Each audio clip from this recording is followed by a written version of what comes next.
What happens when an unstoppable force meets an immovable object?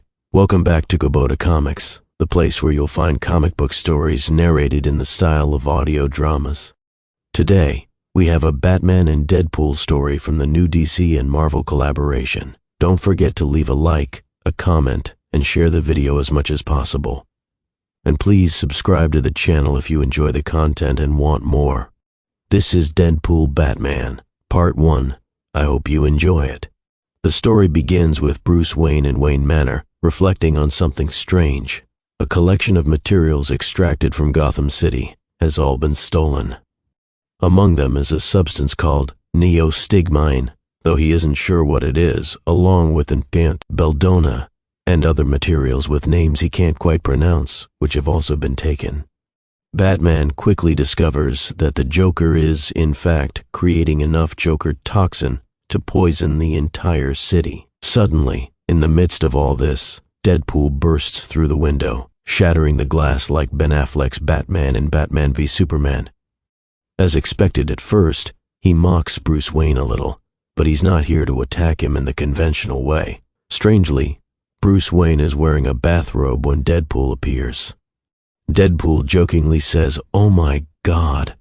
For a moment I thought I was about to interrupt a very aggressive self-care routine, but thankfully, it seems that's not the case. Bruce responds sternly, "I'll ask only once. Who the hell are you?" Deadpool, nonchalantly and humorously, replies, "No worries if you don't know me. They call me Deadpool, the mercenary clown. And the only reason for that is that I'm literally funny. That's all there is to it." From the very first moment, Deadpool talks at a manic, rapid pace, and Bruce immediately realizes that this man is extremely crazy. Deadpool continues, "I hurt people for money, and I'm in the city for work, but don't worry, you're not my target." Bruce feels slightly reassured and says he isn't really interested in him. Interestingly, Deadpool is here for a dual purpose while he's in the city for a mission. He asks if Bruce Wayne has anyone he wants killed, as he usually does. "With billionaires, do you want me to take out a business partner?" Bruce replies that he isn't that kind of billionaire. Seeing Alfred, Deadpool wonders, "And who is this guy?" Bruce responds, "This is my servant." Deadpool sarcastically remarks that the man has probably never cleaned bloodstains or cheap cologne. From the back of an Aston Martin, jokingly suggesting that Alfred might need to be gotten rid of. The idea is humorous and mocking. Then Deadpool, in a rebellious tone, says, "If you can't respect me enough to have a frank discussion about your disgusting, shameful inclinations, I'll leave. I have to focus on catching that guy called Batman." At that moment, Bruce wonders if Batman is Deadpool's target. Deadpool responds mockingly, "Have you heard of him? A man who disguises himself in a costume and a bat emblem. They say he's terrifying and scary, though obviously funny." He adds that he's being paid a large sum to hunt this man. During this conversation, the bat signal lights up in the sky. Deadpool, with naive curiosity, asks if that signal is calling Batman and whether that's how they summon him. Bruce explains that what they are seeing is indeed the bat signal. Deadpool smiles and says, "Exactly what I needed, a bat signal." Clearly, he finds the whole idea absurd and amusing. Bruce prepares to head out into the night once again. Later, Deadpool moves into Gotham City and encounters Commissioner Jim Gordon. Their conversation unfolds as expected. Deadpool asks if this is the line to meet Batman. Gordon responds in a dry tone, "Jim Gordon, Gotham City Police." Deadpool sarcastically replies, "No need to introduce yourself, that's enough," and a sharp exchange of witty remarks follows. Gordon mocks Deadpool, saying he's worked in Gotham long enough to recognize lunatics on sight. Deadpool counters by joking that Gordon reminds him of his father. In reality, Gordon doesn't want to deal with Deadpool, as he has more important matters. But there's a funny moment when Deadpool waves impatiently and says, "Listen, old man, it looks like your lips might get chapped if a slight wind hits them. So why not step aside before the mercenary with the jabbering mouth starts puffing?" He then pauses and admits that the joke didn't come out quite as intended. Batman appears and immediately attacks Deadpool, leaping at him. The fight is both spectacular and hilarious. Deadpool, in astonishment, says, "Oh my God." "Batman, you're terrifying," and reluctantly admits that the bat costume and the scream have an incredibly effective impact, even though he hates to acknowledge it. Deadpool attacks, but Batman, as a martial arts expert, quickly gains the upper hand. Deadpool realizes this and sarcastically says, "So, you're a little better than me at karate." He adds, "It's okay, I came prepared with toys." Bruce smiles and responds, "So did I," tossing the batarangs into Deadpool's hands and disarming him. After Deadpool fires his pistols, Batman throws ropes over him, wrapping and restraining him. Deadpool jokingly says, "You're right, we're even. Honestly, people always wonder who would win if they fought." Of course, they think Deadpool would win, but the real point is that each earned the other's respect. Since Deadpool breaks the fourth wall and speaks directly to us, Batman doesn't realize it, especially considering that the DC Universe rarely uses this trick the way Marvel does. Deadpool admits that he can't actually kill Batman. He genuinely finds it difficult. Batman calmly responds that he was never in any real danger of being killed by him. At that moment, Gordon intervenes. "This fool has wasted enough of our time. We have more important matters. The Joker sent us a message giving you 6 hours to find him before he releases Joker toxin into the city." Batman adds that all these thefts occurred on August 8th. Then the larger puzzle begins to take shape, with a humorous clue provided by Deadpool himself. He points out the idea of the full moon, saying, "It comes into play in my work," explaining that when the tide lowers, coastal caves used to hide objects are revealed. They take a map and realize that Deadpool wasn't joking. When the tide recedes, multiple caves appear that could lead them to places where the Joker might be hiding, secret locations in Gotham accessible only under specific conditions. While Gordon and Batman try to narrow down the Joker's location, Deadpool suggests, with his famous line, "You'll need a crazy man to catch a crazy man."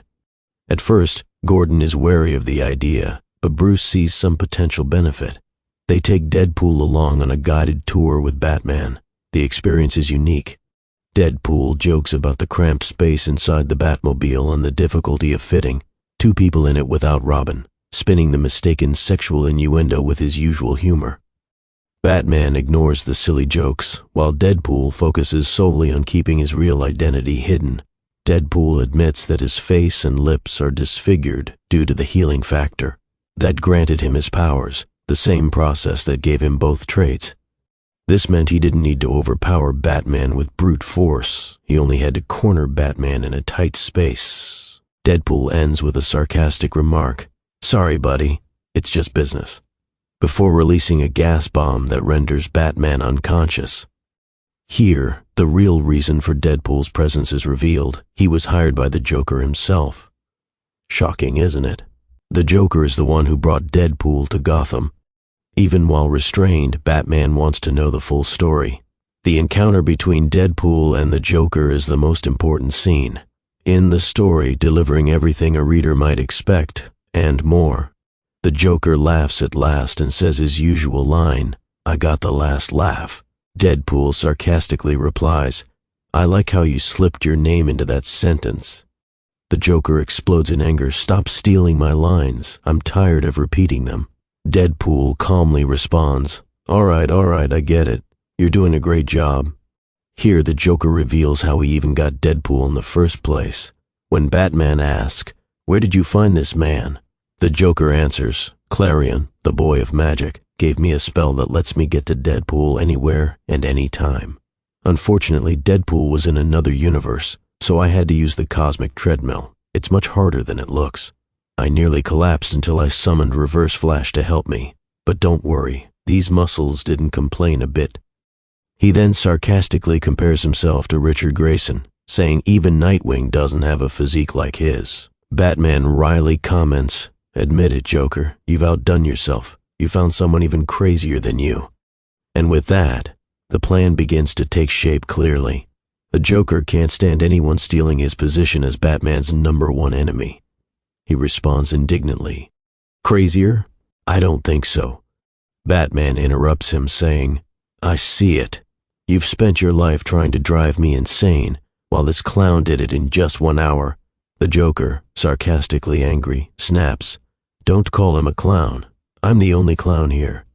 Batman presses on. "You're right. He's more than just a deranged jester, but he's aware of his madness, a perfect opponent, a worthy enemy to occupy my mind."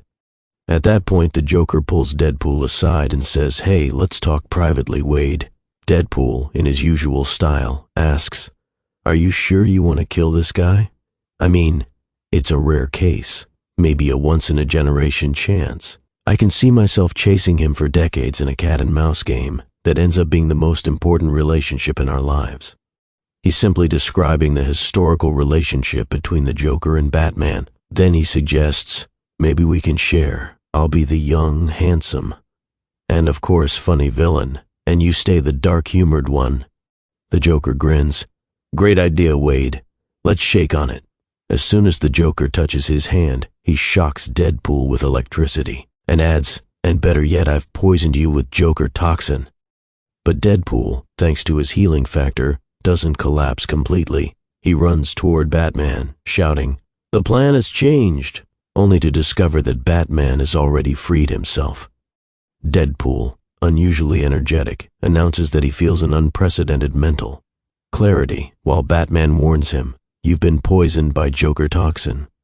Wade responds with blind confidence, "Don't worry, my healing factor's got this," yet his twisted expression tells a different story.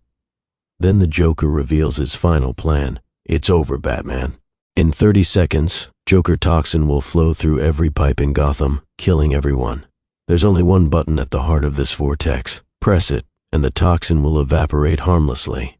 But any fool who dares try will die.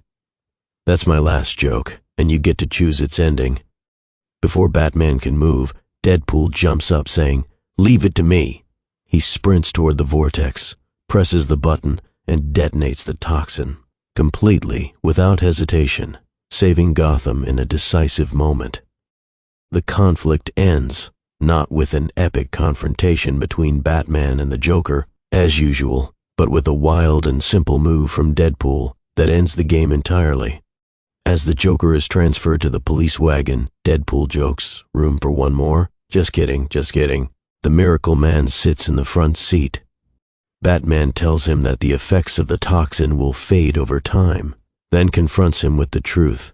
"I used you to reach the Joker. I was confident our cooperation would fall apart, and I let myself be captured to lead me directly to him." Deadpool, shocked, responds, "You were that confident I'd play us against each other?" Batman coldly replies, "Yes." In the end, he gives Deadpool a chance to return to his own universe after admitting he saved the city. But true to his nature, Deadpool decides to stay a little longer, wandering the streets of Gotham, taking it as an invitation from Batman to remain there. And the madness is far from over. And so, Part 1 of the Deadpool-Batman crossover comes to an end. True, it wasn't a masterpiece, but it was entertaining. Share your thoughts in the comments if you enjoyed the video and want me to bring you Part 2 as soon as it's released. Don't forget to subscribe, leave a like and a comment. This really helps the video, and please share it as much as possible. Have a wonderful rest of your day.